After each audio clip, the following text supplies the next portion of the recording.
सही रास्ता भी चाहिए।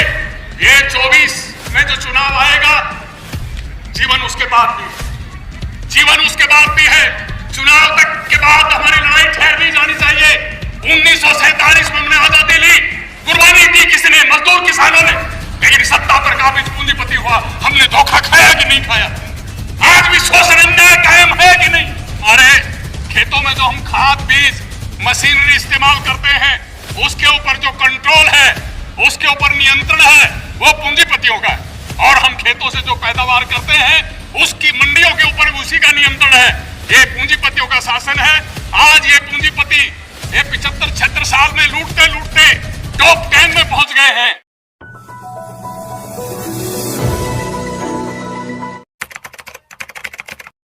मजदूर किसान एकता जिंदाबाद, ये नारा जो उभरा था वो यहां साकार हो रहा है।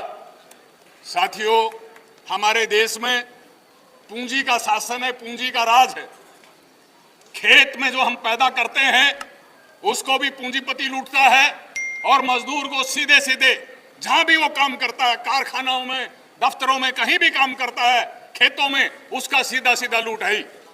हमारे खेतों में जो हम खाद बीज मशीनरी इस्तेमाल करते हैं, उसके ऊपर जो कंट्रोल है, उसके ऊपर नियंत्रण है, वो पूंजीपतियों का है।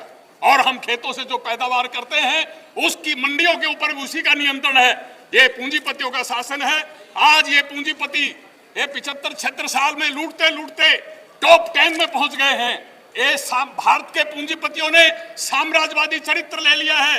ये दुनिया में अपनी लूट मचा रहा है और लुटेरों को भारत में बुला रहा है। और आज अगड़े हो पिछड़ा हो, पूंजीपति का शासन जहां भी है, वो शासन फांसीवादी रूप ले रहा है। फांसीवाद के अलावा पूंजीवाद कहीं रह नहीं सकता। ये हमारी स्थिति क्या है? हमारी लागत ज्यादा है, हमारा खर्च ज्यादा है, आमदनी कम है। हम कर्जवान होते हैं। हमारे किसान लाखों की संख्या में आत्महत्या करने पर मजबूर हैं, और उसमें किसानों की और खेतीहर मजदूरों की जो आत्महत्या करने वालों में करीबन बराबर स्थिति है।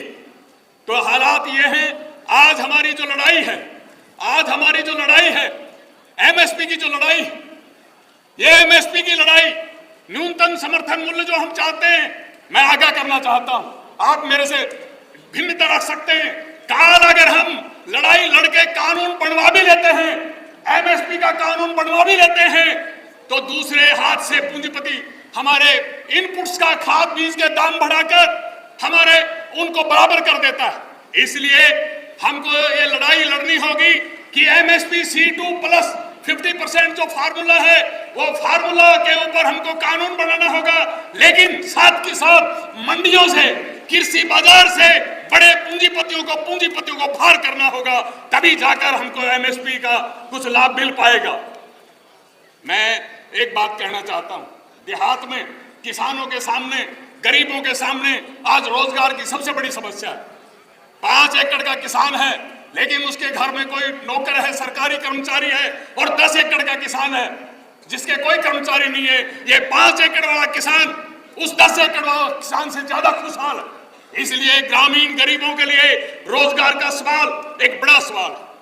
और साथियों, 13 महीने जो 3 काले कानूनों के खिलाफ लड़ाई लड़ी थी, वैसा ही बिजली बिल जो पार्लियामेंट में पेश कर दिया गया है और हमारे सिर पर तलवार की तरह लटक रहा है, वो एक काला कानून।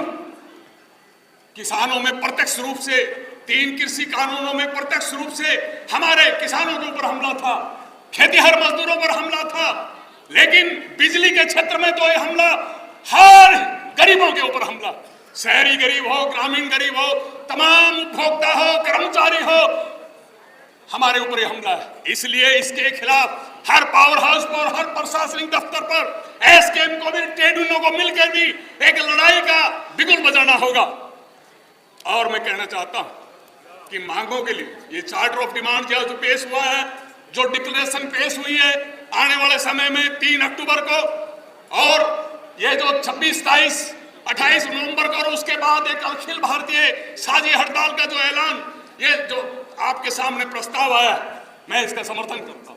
लेकिन साथ ही आगाह करना चाहता हूं, मांगों की लड़ाई के साथ साथ सही रास्ता भी जरूर चाहिए। सही रास्ता भी चाहिए। ये 24 में जो चुनाव आएगा, जीवन उसके बाद भी है। चुनाव तक के बाद हमारी लड़ाई ठहर नहीं जानी चाहिए। 1947 में हमने आजादी ली, कुर्बानी दी किसी ने, मजदूर किसानों ने, लेकिन सत्ता पर काबिज पूंजीपति हुआ। हमने धोखा खाया कि नहीं खाया? आज भी शोषण अन्याय कायम है कि नहीं? 1977 में फिर जेपी मूवमेंट के बाद एक चुनाव के क्षेत्र में जब आया तो वो फिर धोखा खाया कि नहीं खाया? और 1991 में जो पब्लिक सेक्टर को तबाह करके और जो नई आर्थिक नीतियां आई थी, ये धोखा हमसे हुआ कि नहीं हुआ? 2000 से लेकर 2014 में जो सरकारें आई, आज हम धोखा खा रहे हैं कि नहीं खा रहे? इसलिए सवाल जरूर मोदी सरकार को भगाना है, लेकिन लड़ाई यही नहीं है मोदी सरकार के पीछे कौन है, पिछली सरकारों के पीछे कौन है। इसके पीछे ये जो पूंजीपति है, ये जो हर क्षेत्र में, खेती में, इंडस्ट्री में, हर जगह मजदूर किसान तमाम का शोषण करता है, इस शोषण के खिलाफ लड़ाई को जोरदार बनाना होगा। ये पूंजीपति ही अपना मुनाफा के लिए मणिपुर को जला रहा है। हरियाणा में, दिल्ली की तलहटी में, हरियाणा में नूह में आग लगाई। मैं इस मंच से मांग करता हूं कि नूह की घटनाओं को लेकर सुप्रीम कोर्ट सिटिंग जज से इसका जांच होनी चाहिए। दूध का दूध और पानी का पानी होनी चाहिए। ये खट्टर सरकार ने, मोदी सरकार ने आग लगाई है। हम इसकी कड़ी निंदा करते हैं, विरोध करते हैं। और साथ ही अंत में मैं ये कहना चाहता हूं, सही राह पर जोरदार आंदोलन और जोरदार आंदोलनों के साथ सही राह, हमारी लड़ाई कॉर्पोरेट से है। 13 महीने के आंदोलन में अगर सबसे बड़ा सबक हमारे सामने आया, वो ये हर किसी किसान के बच्चे की जुबान से था कि हमारा दुश्मन कौन? अंबानी, अडानी, मोदी तो मुखौटा। तो ये मुखौटा को भी फेंकना है और साथ के साथ अंबानी, अडानी, कॉर्पोरेट पूंजीपतियों को भगाना है। ये किसान मजदूरों के आंदोलन के माध्यम से हो सकता है। ये आंदोलन को ताकतवर करना है। ये मंच से जो आज ऐलान हो रहा है, ये आंदोलन और आगे बढ़े, इतना ही कह के मैं नारा लगाता हूं, किसान मजदूर एकता जिंदाबाद, किसान मजदूर एकता जिंदाबाद, इंकलाब जिंदाबाद।